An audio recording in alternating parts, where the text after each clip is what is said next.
Danny, he has history with Nova Força. He's been training for a long, long time.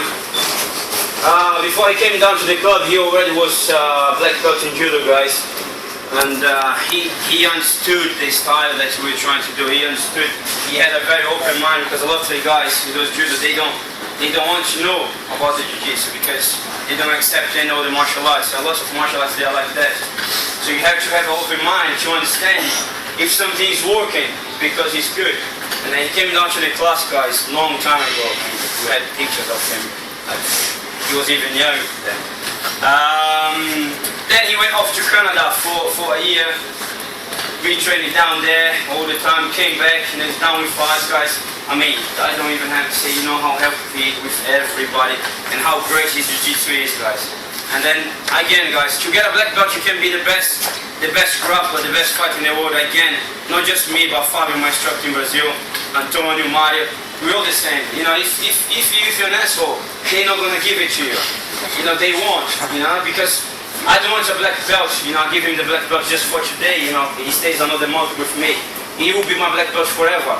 You know, once I give him the black, he's my black belt.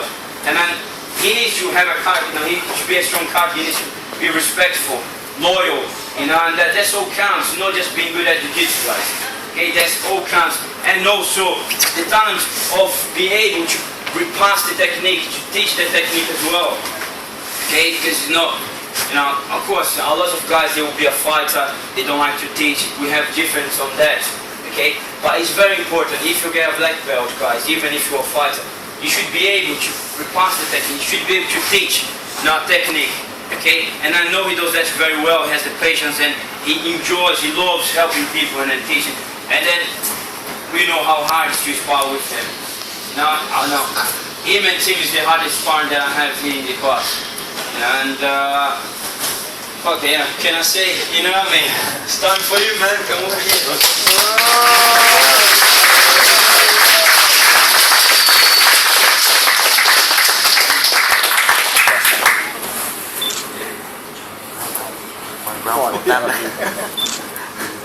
It's my belt now.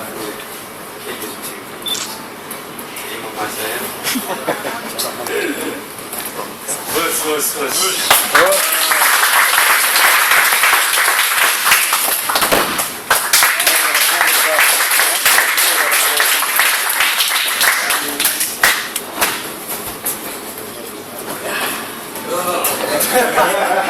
WWF.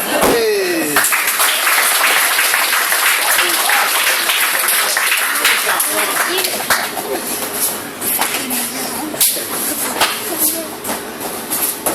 Deal.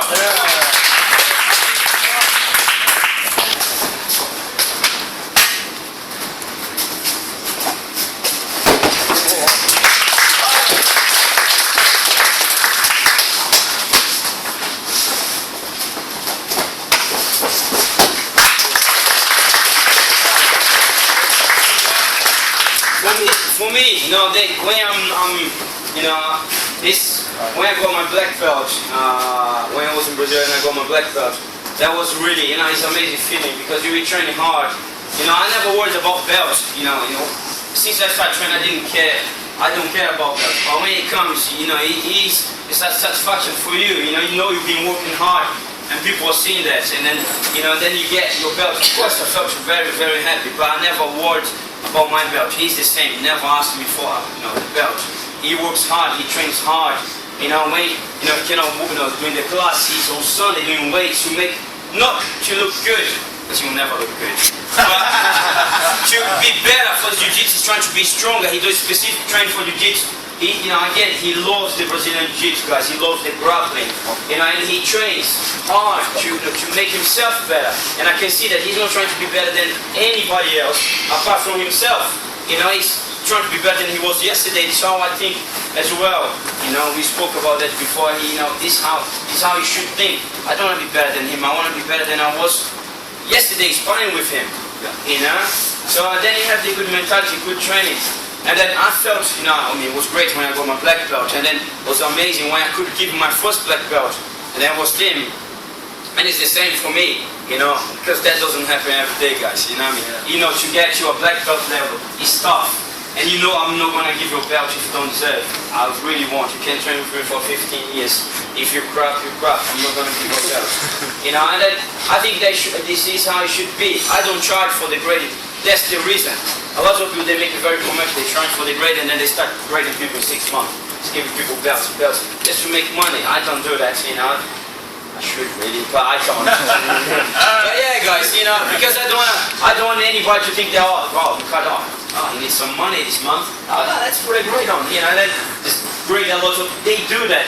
I will never do that, guys. If I give a belt, it's because you deserve. Yeah, and then you know you're good enough to hold that belt. I know wherever he goes, he will be representing us, not just my name, but us. Yeah, no, with his black belt, you know, he's not gonna ever embarrass me. Okay.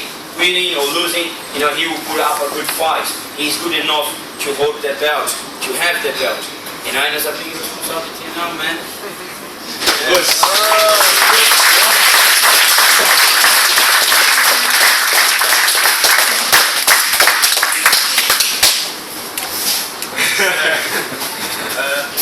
Obviously massive for me. Feels good. Thanks, Rick. I think we're lucky to have Rick. Excellent instructor. Best I've ever known, I think. You don't know anybody else. Special thanks to Tim. Mark, got me trained a lot. And everyone else. Love it here. I can have a bad day, I'll come here and talk some shit and have a roll and I go home happy. That's what it's all about.